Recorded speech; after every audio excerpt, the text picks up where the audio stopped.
예수님의 말씀대로 섬기는 제자 루디아라는 제목입니다. 여러분도 잘 아시다시피 오늘 우리가 살아가는 세상은 급변하는 세상입니다. 과거에 10년씩 걸리던 일들이 며칠 만에 가능하기도 하고 그 속도가 점점 더 빨라지고 있는 그런 세상 아니겠습니까? 그래서 변화에 뒤처지는 사람들은 도태되죠. 변화에 민감하고 변화를 따라가는 사람들은 성공하는 그런 세상입니다. 그러다 보니까 이 변화하는 세상에 발맞추는 게 이게 쉽지가 않아요. 어쨌든지 저도 이 변화한 세상을 따라가 보려고 애를 씁니다만은, 그런데요 여러분, 그 반대의 얘기도 있습니다. 김난도 교수라고 서울대 교수가 매년 이제 그 한국 트렌드 책을 내요. 2022년에 냈던 그 책에 그 아마존의 최고 경영자 제프 베이조스라고 하는 사람의 이 말을 인용하면서 이런 얘기를 합니다. 제프 베이조스가 하는 말인데요, 10년 후에 어떤 변화가 있겠습니까? 라고 질문을 많이 받는다. 그러나 그 누구도 10년이 지난 뒤에도 바뀌지 않을 것은 무엇입니까? 라고 질문하지 않는다. 시간이 지나도 불변하는 것이 무엇인지 알 수 있다면 우리는 거기에 집중해야 되고 거기에 투자해야 된다, 이런 얘기를 했습니다. 여러분, 맞는 말 아닙니까? 변화에 민감하고 변화를 주목하고 변화에 대처하는 것도 중요한데 그거는 많은 사람들이 한단 말이에요. 그러니까 경쟁자들이 많을 수밖에 없어요. 거기에는 사람들이 몰릴 수밖에 없어요. 근데 반대로 변하지 않는 게 뭘까? 우리는 그것들을 놓치지 말아야 한다는 것입니다. 여러분, 변하지 않는 것이 무엇일까요? 여기에 집중한다면 성공할 수 있는데, 일단 변하지 않는 것은 여러분 대단한 것을 생각하실지 모르겠습니다만은 이런 거예요. 신뢰라고 하는 거예요. 인간 간의 신뢰. 그 다음에는 친절, 우정, 사랑, 의리, 이런 것들은 시간이 지나도 변하지 않아야 합니다. 세상이 변한다고 인간관계를 막 이렇게 뒤집듯이 막 바꾸는 사람들이 있거든요. 그게 아니라 꾸준하게 이 변하지 않는 우정과 신뢰와 의리, 그리고 자기의 신앙에 초점을 두고 살아가게 된다면 결국 그 사람은 성공하게 되고 찬사와 존경을 받게 될 것입니다. 이거보다 더 분명한 게 있죠. 변하지 않는 게. 우리 그리스도인들은 하나님의 말씀, 그죠? 하나님의 뜻, 이건 변하지 않아요. 풀은 마르고 꽃은 시드나 주의 말씀은 영영이 서리라. 그러니까 변하는 세상 속에서 살아가면서 변하지 않는 진리를 붙들고 살아가는 것이 너무 중요하죠. 하나님의 뜻을 찾으며 살아가는 것은 너무 중요한 것입니다. 오늘 사도 바울 일행은 하나님의 뜻을 따라서 에게해를 건너서 마게도냐라고 하는 유럽 지역으로 도착을 했습니다. 오늘 본문 11절이 그렇게 말해주고 있죠. 읽어보십시오. 시작. 우리가 드로아에서 배로 떠나 사모드락에 직행하여 이튿날 네아폴리로 가고, 드로아에서 출발했고 사모드라게라고 하는 섬에 도착해서 하룻밤을 잤고 그 다음날 네아폴리로 갔다. 지도를 보면은 저희가 지중해입니다. 여러분 화살표가 보이지만은 여러분 보시는데 우측 하단이 예루살렘이에요. 거기가 이스라엘입니다. 그러면 바울이 출발하는 드로아가 어디냐? 바로 여기입니다. 오늘날 터키의 완전히 서북부 지역이죠. 여기서 출발을 해서 사모드라게라고 하는 섬에 도착을 해서 1박을 합니다. 워낙 여행이 배가 한 5일쯤 걸리는 여정이기 때문에 여기서 하룻밤을 자고 그 다음에 여기서 짐을 풀고 또 사람을 싣고 어디로 갔느냐? 바로 네아폴리라고 하는 데로 갔다는 겁니다. 이 네아폴리에서 그 다음에는 걸어서 들어간 도시가 어디냐? 빌립보입니다. 네아폴리라고 하는 곳은 네오폴리스라는 뜻이에요. 네오폴리스, 신도시라는 뜻입니다. 왜 네아폴리에 머물지 않고 빌립보를 찾아 들어갔을까요? 조금 있다가 설명을 들어보시면 알게 되는데 한 12km 정도 떨어져 있는 곳에 걸어서 들어가는 겁니다. 걸어서. 자, 들어가서 도착한 빌립보라고 하는 도시 12절을 읽어봅시다. 시작. 거기서 빌립보에 이르니 이는 마게도냐 지방의 첫 성이요 또 로마의 식민지라. 이 성에서 수일을 유하다가. 자, 빌립보를 뭐라고 소개하느냐? 마케도냐 지방의 첫 성이다 이렇게 표현하죠. 이 무슨 말이냐면은 관용적 표현인데 마게도냐 지역 중에서 으뜸 가는 도시다 이런 뜻입니다. 첫 성이라는 말이 첫 번째 성이란 뜻이 아니고 가장 으뜸 가는 큰 도시다 이런 뜻이에요. 그 다음에 세 번째 줄에는 그 빌립보는 로마의 식민지다 이렇게 소개하고 있죠. 여러분, 바울이 지금 복음 전하는 예루살렘에서 출발하고 바울이 출발해서 복음을 전했던 모든 지역, 모든 도시는 다 로마의 식민지였습니다. 맞죠? 다 로마가 통치하던 곳이었어요. 근데 왜 빌립보를 로마의 식민지라고 말해요? 여기는 직할 도시이기 때문에 그런 겁니다. 다른 것은 다 그 통치를 위임해서 자치 통치를 하게 했지만은 빌립보는 황제의 직할시입니다. 여기서 그렇기 때문에 로마 식민지라고 그랬어요. 도시 이름도 빌립이잖아, 빌립보. 그 알렉산더 대왕 아시죠? 알렉산더 대왕의 아버지가 필립 2세입니다. 그 황제의 이름을 따서 도시를 정하고요. 그만큼 상징적인 도시입니다. 여기에 그 당시 금광이 있었다고 그래요. 금광이 있으면은 여러분 알죠? 사람이 몰려들죠? 거기에 막 뭐 식당부터 해가지고 뭐 술집, 뭐 관련된 산업이 발달하게 돼 있잖아요. 돈이 많았던 곳입니다. 그리고 여기는 은퇴한 군인들이 정착해서 살아가서 깨끗하고 건물도 웅장하고 별명이 있었다는 게 빌립보가. 무슨 별명이냐? 작은 로마다 이런 별명이 있었다는 거예요. 여러분, 바울이요 네오폴리스라고 하는 네아폴리라고 하는 도시에 도착해서 거기서 복음을 증거하지 않았습니다. 아무데나 가서 복음을 증거하지 않았어요. 바울의 일행은 전략적으로 어느 도시를 먼저 갈 것인가를 생각했어요. 그래서 당연히 빌립보를 가야 되는 거예요. 중요한 도시고 직할 도시이기 때문에 거기서 사람들을 많이 만날 수 있고 거기서 복음이 잘 퍼지게 되면 그 도시를 통해서 흘러 나갈 수 있다라는 전략적 사고 때문에 빌립보를 선택을 한 것입니다. 이 빌립보 도시에는요 또 유명한 도로가 지나가고 있었어요. 여러분, 이제 같은 지도인데 지중해를 중심으로 난 도시인데 이 동서를 횡단하는 긴 도로가 있지 않습니까? 맨 오른쪽이 이스탄불입니다. 터키 이스탄불이에요. 자, 그 다음에 빌립보가 어디냐? 바로 여기가 빌립보예요. 가운데죠. 그 다음에 맨 서쪽이 어디냐? 두러스라고 하는 도시입니다. 이탈리아 서북부죠. 이게 1120km라는 거예요. 어마어마하지 않습니까? 1120km. 이게 BC 2세기에 건설한 군사도로거든요. 여기서 부산까지가 몇 킬로입니까? 보통 500km 그러죠? 500km 얘기합니다. 왕복이 1000km예요. 부산 갔다 오면 1000km입니다. 고대에 2000년 전에 이런 도로를 건설했는데 폭이 6m입니다. 6m에다가 포장을 했어요. 아스팔트 포장은 아니지만 넓은 돌이 있잖아요. 돌들을 깔아가지고 모래 같은 잡석들을 갖다 다져가지고 마차가 지나갈 수 있도록, 비가 와도 군사용 마차가 지나갈 수 있도록 만든 도로가 이그나티아라고 하는 이 도로. 그만큼 빌립보는 굉장히 중요한 도시였다는 겁니다. 자, 바울의 일행은 여기에 도착을 했습니다. 그런데 성경에 보면 수일을 유하다가라는 표현이 나와요. 수일을 유하다가. 이 말뜻이 어디에서 머물지를 몰라서 배회하다 이런 뜻을 가지고 있습니다. 빌립보에 도착하긴 했는데 여기가 전략적으로 중요한 곳인지는 알겠는데 어디에서 머물지, 어디 가서 복음을 전할지 아직 결정되지 않았다는 거예요. 보통 바울은 어느 도시에 들어가면 회당을 찾아갑니다. 유대인들이 예배당 모이는 회당을 찾아가요. 근데 빌립보에는 회당이 없었어요. 그만큼 유대인들이 많지 않았다는 얘기입니다. 로마의 직할시다 보니까 그랬는지.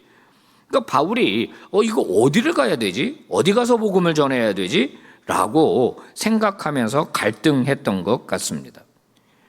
여러분, 이런 불확실성에서 하나님 뜻을 따라왔는데 모호한 경우 있잖아요. 하나님의 뜻인 줄은 알겠는데 구체적인 세부적인 지시가 없는 경우 있잖아요. 우리의 삶에도 그런 경우 있거든요. 하나님의 뜻인지는 알겠는데 그 다음날 어떻게 해야 되지? 하나님이 분명하게 응답을 내려주시면 좋겠는데 하나님의 응답은 또 분명하게 오지를 않아요. 가라든지 말라든지 오른쪽으로 가라든지 왼쪽으로 가라든지 그 사람과 관계를 끝내라고 하시든지 계속 가져가라고 하시든지 이 비즈니스를 계속 가져갈 건지 아니면 정리해야 될 건지 뭐 하나님의 뜻이 좀 명확하게 딱 나타나면 좋겠는데 그렇지 못할 때가 너무 많지 않습니까? 바울처럼 배회하는 거예요. 바울처럼 이거 어떻게 해야 될지 고민하는 거예요.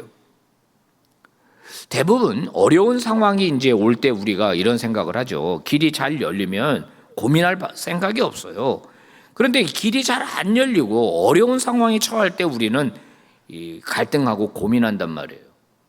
근데 많은 그리스도인들이 상황이 어려워지는 것을 하나님의 금지 사인으로 인식하는 것 같아요. 그래서 무슨 말 하기를 좋아하냐면 하나님이 그때 막으셨어 이런 얘기를 합니다. 하나님이 막으셨다 이런 표현을 하기를 좋아해요. 그리스도인들이. 그럼 거꾸로 물어보겠습니다. 성경에 나타난 수많은 사건들을 해석할 때 좋은 환경, 그 다음에 일사천리로 길이 열리고 그런 것만 있었습니까? 그렇지 않았잖아요. 하나님의 사람들 앞에 닥친 고난이 있었고 웅덩이가 있었고 여러분 문제가 다 있었잖아요. 그러면 그때마다 멈췄습니까? 이건 하나님의 뜻이 아니야. 이건 하나님이 허락하시는 일이 아니야. 그러면서 그때마다 멈춰 섰습니까? 그렇지 않아요. 물론 그런 경우도 있어요. 그런 경우도 있지만 모두가 다 한결같이 이건 하나님이 막으시는 거야 라고 생각해서는 안 되는 거예요. 우리가 충분히 기도하고 이 길이 맞다면 이게 하나님의 뜻이라면 하나님의 영광을 드러낼 수 있는 길이라면 우리는 keep going. 그래도 가야 한다는 거예요. 그래도. 할렐루야. 여러분 잘 분별할 수 있는 지혜가 여러분에게 임하기를 바랍니다. 오늘 바울의 경우가 그랬습니다. 불확실한 상황 속이었어요. 도착은 했는데 어디로 가야 할지 누구에게 복음을 전해야 할지 막막하고 헛갈리는 그런 상황 속이었어요. 이럴 때 어떻게 했습니까? 제 표현을 잘 들어보세요. 불확실한 상황 속에서 믿음의 발걸음을 내디뎠다는 거예요. 바울은 생각합니다. 그러면 우리 어디 가서 예배 드릴까? 안식일인데 보통 유대인의 회당을 찾아가야 되는데 그래서 간 곳이 어디냐? 강가였어요. 강가. 왜 강가로 갔는가? 그 당시 하나님을 섬기는 사람들이 회당이 없는 경우에 어디에 모여서 기도를 했느냐? 강가에 모여서 기도를 했어요. 강줄기가 흘러서 바다를 건너 예루살렘에 도착할 거다라고 하는 그런 막연한 생각 때문이었던 것 같아요. 바벨론 포로로 끌려가도 우리가 강가에서 울었도다라는 시편이 있잖아요. 강가에 가서 기도를 했어요. 강가. 13절 말씀을 읽어봅시다. 시작. 안식일에 우리가 기도할 곳이 있을까 하여 문 밖 강가에 나가 거기에 앉아서 모인 여자들에게 말하는데. 자, 강가에 갔더니 누가 있었습니까? 모인 여자들이 있었다는 겁니다. 한 명은 아니에요. 복수로 나온 거 보니까 여러 명이 강가에 앉아서 기도를 하고 있었던 것 같습니다. 자, 여인들에게 말을 했다 이렇게 되어 있어요. 바울이 말을 했겠죠. 말을 붙였겠죠. 무슨 말 했을까요? 예수 복음을 전하는 겁니다. 그들이 하나님을 알고 있기 때문에 하나님의 계획, 하나님의 구원 계획, 메시아의 탄생, 그분의 십자가 죽음과 부활과 승천, 그리고 그분의 다시 오심, 이런 것들을 구약 성경을 통해서 아마 설명을 했을 겁니다. 복음을 전했을 겁니다. 이 여자들 중에 누가 들었냐? 루디아라고 하는 여자가 들었어요. 루디아가.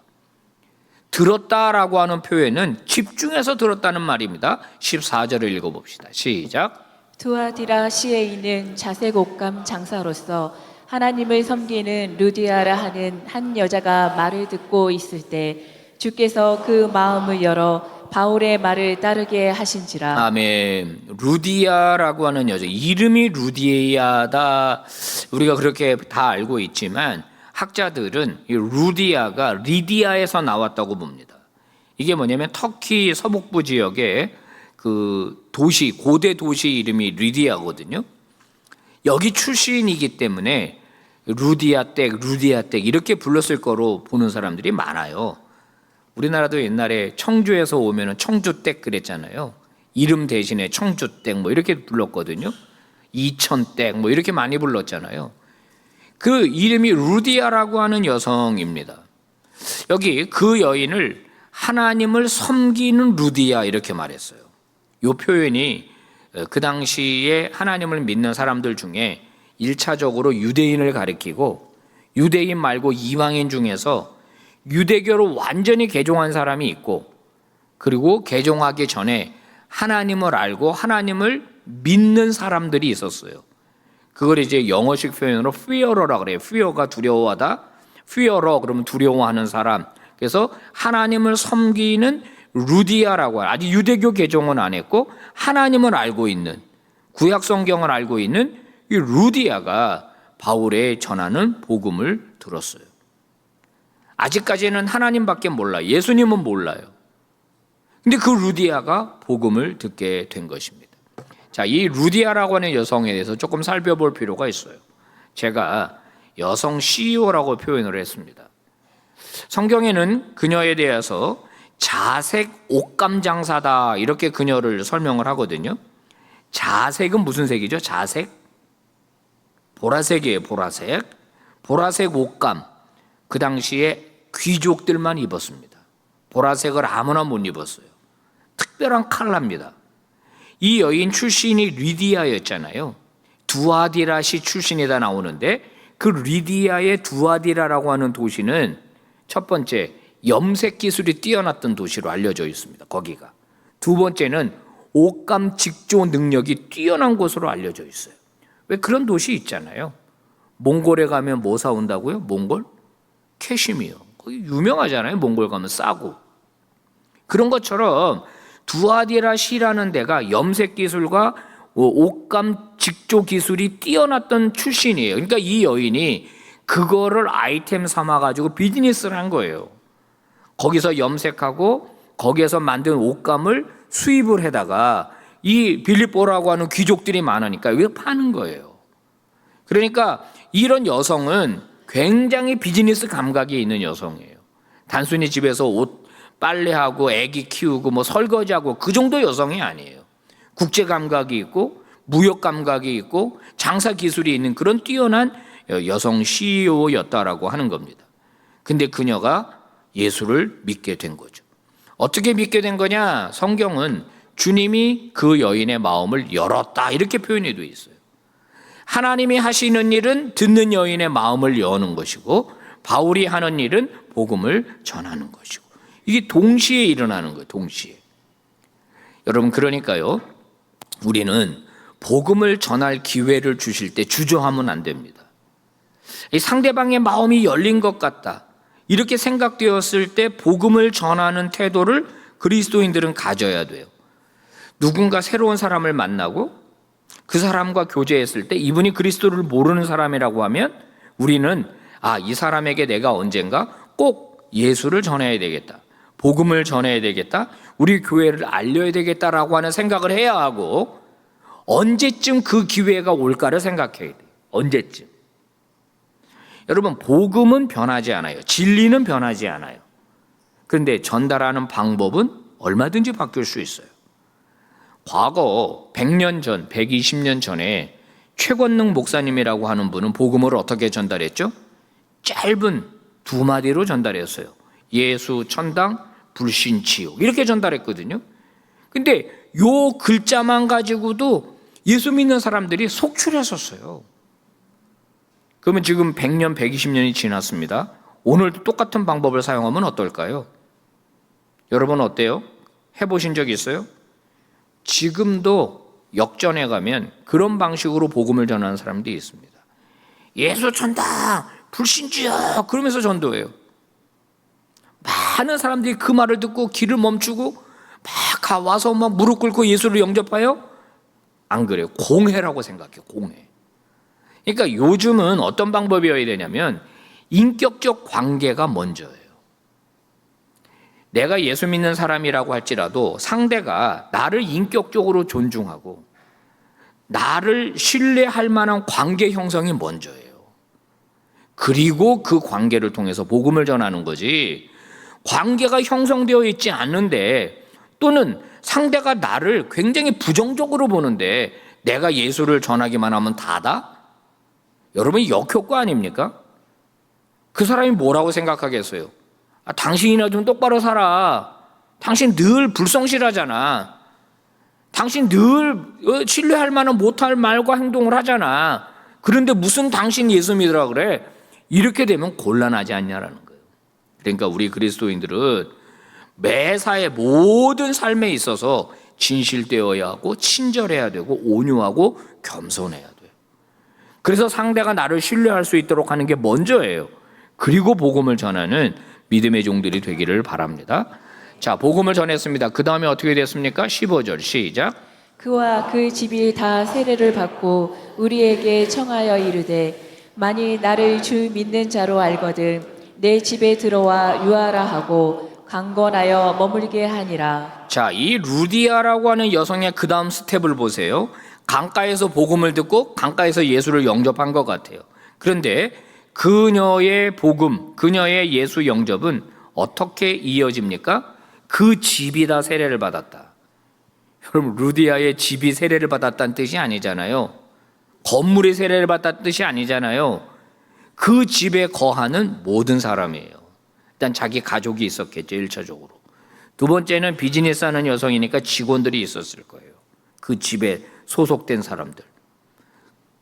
루디아는 복음을 자기의 가족과 자기의 일터 사람들에게 복음을 연장했어요. 그분들도 복음을 들을 수 있는 기회를 제공했어요. 그리고 다 세례를 받게 됐어요. 대단한 영향력입니다. 그 다음에는 어떻게 했습니까? 내 집에 들어와 유하라. 바울 일행은 처음에 거절했던 것 같습니다. 몇 번. 괜찮다고. 아니라고. 강권해서. 내가 만약에 예수를 영접했다고 당신들이 생각한다면 내가 우리 집을 오픈하고 싶다. 우리 집으로 들어와라. 아니라고. 그래도 들어와라. 강권했다. 거룩한 협박까지 합니다. 그러면서 우리 집에 들어와라. 그러면서 자기 집을 오픈하죠. 그래서 어떻게 된 겁니까? 그녀의 집이 교회가 된 것입니다. 그녀는 자기 집을 오픈했어요. 자기 가족들과 자기 비즈니스 관계를 오픈했습니다. 그 안으로 복음이 흘러 들어오게 했다라는 거예요. 이게 무엇입니까? 전적인 헌신이라고 하는 거예요. 여러분, 오늘날 교회는 건물이 아니다. 제가 수차례 얘기했습니다. 건물이 아니라 건물 안에 모인 우리 모두가 교회예요.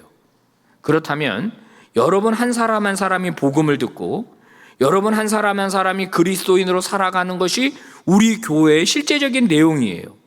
그러니까 교회는 사람에게 집중하는 거예요. 사람에게. 건물에게 집중하는 게 아니라 건물은 우리를 위해서 필요한 거지 건물 때문에 우리가 필요한 게 아니고 우리 때문에 건물이 필요한 거예요.